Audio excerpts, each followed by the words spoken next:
और सीधे लखीमपुर खीरी का रुख करते जहां से हमारे संवाददाता अनिल हमारे साथ जुड़ चुके हैं। अनिल, लगातार जिस तरह से विपक्ष हमलावर था, उसके बाद योगी आदित्यनाथ कल से इस पूरे मामले पर एक्शन मोड में नजर आ रहे थे। अब सियासत करने का बिल्कुल भी मौका विपक्ष के पास नहीं छोड़ा है मुख्यमंत्री योगी आदित्यनाथ ने।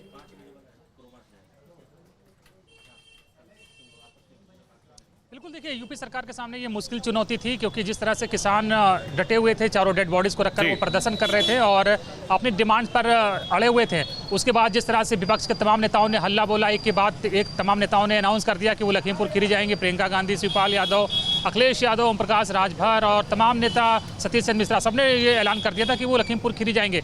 तो निश्चित ही अगर ये तमाम नेता लखीमपुर खीरी पहुंचते तो तनाव और बढ़ जाता और सरकार पर दबाव भी पड़ता। लेकिन सरकार ने एक रणनीति बनाई, तमाम नेताओं को लखनऊ में ही रोक दिया और उनको लखीमपुर खीरी नहीं पहुंचने दिया। हालांकि सीतापुर तक प्रियंका गांधी पहुंच गई, लेकिन उसके बाद सरकार ने अपने तमाम नुमाइंदों को भेजा। एडीजी एलओ थे और एसीएस नियुक्ति और कार्मिक थे, आईजी लखनऊ थी और मंडलायुक्त लखनऊ नेताओं से लगातार बात हुई। किसान नेताओं से उनकी वार्ता चलती रही, कई दौर की वार्ता हुई, समय लगा, लेकिन दोपहर होते होते 12-1 बजे तक ये समझौता हो गया। और फिर ADG law and order Prashant Kumar और राकेश टिकैत एक साथ प्रेस कॉन्फ्रेंस में आए और उन्होंने बताया कि सरकार और किसानों के बीच समझौता हो गया है और सरकार जो है किसानों की मांगे मानने को तैयार हो गई है, जिसमें मृत जो किसान थे उनके परिजनों को 45 लाख रुपए, घायलों को 10 लाख रुपए और मृतकों के एक परिजन को उनकी योग्यता के अनुसार नौकरी देने की बात हुई। और जो केंद्रीय मंत्री थे उनको और उनके बेटे के खिलाफ एफआईआर की बात सरकार ने मान ली है। इसके बाद किसान राजी हो गए, उन्होंने अपना धरना प्रदर्शन खत्म कर दिया और निश्चित ही सरकार जिस मुश्किल चुनौती से घिरी थी, उस मुश्किल चुनौती से सरकार बखूबी निकली। उसकी रणनीति की दाद देनी होगी कि एक बहुत बड़ा इशू हो गया था, पूरे देश में इसकी चर्चा हो रही थी और माना जा रहा था कि यूपी सरकार को बहुत मुश्किल पेश आने वाली, लेकिन सरकार ने बहुत सही तरीके से इसको टैकल किया और 24 घंटे से पहले ये पूरा मामला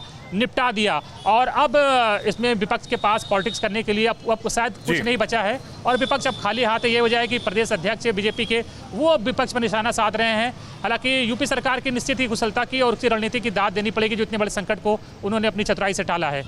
जी बिल्कुल अनिल, अगर बात करें मुख्यमंत्री योगी आदित्यनाथ की, उन्होंने कानून व्यवस्था को लेकर बैठक की थी, उसके बाद से इस तरह का सीन देखने को मिला और फिर मुख्यमंत्री योगी आदित्यनाथ ने साफ तौर से यह बता दिया विपक्ष को भी और देश की जनता को भी, प्रदेश की जनता को भी, कि कानून व्यवस्था को लेकर कहीं भी ढीला रवैया अपना जो भी है उसको नहीं बर्दाश्त किया जाएगा। साफ तौर से एक तरह से संदेश दे दिया है। इसके अलावा राकेश टिकैत भी इस पूरे समझौते से संतुष्ट नजर आए।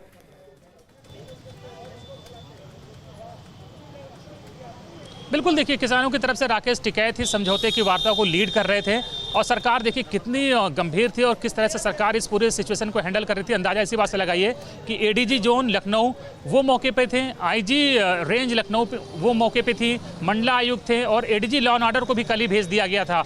और रात भर ये तमाम अधिकारी मौके पर डटे रहे और सिचुएशन को हैंडल करने की कोशिश करते रहे। लग रहा था कि आसानी से कंट्रोल नहीं होगी, हालांकि आसानी से कंट्रोल हुई भी नहीं। कई दौर की वार्ता हुई और 4 दौर की वार्ता के बाद जाके नतीजा निकला और फिर जैसा कहते हैं कि अंत भला तो सब भला। किसान मान गए, उनकी तमाम डिमांड जो मानी सरकार ने उससे वो संतुष्ट हुए। जी बिल्कुल अनिल, तमाम जानकारी के लिए आपका बेहद शुक्रिया। तो बिल्कुल बात साफ है कि अंत भला तो सब भला।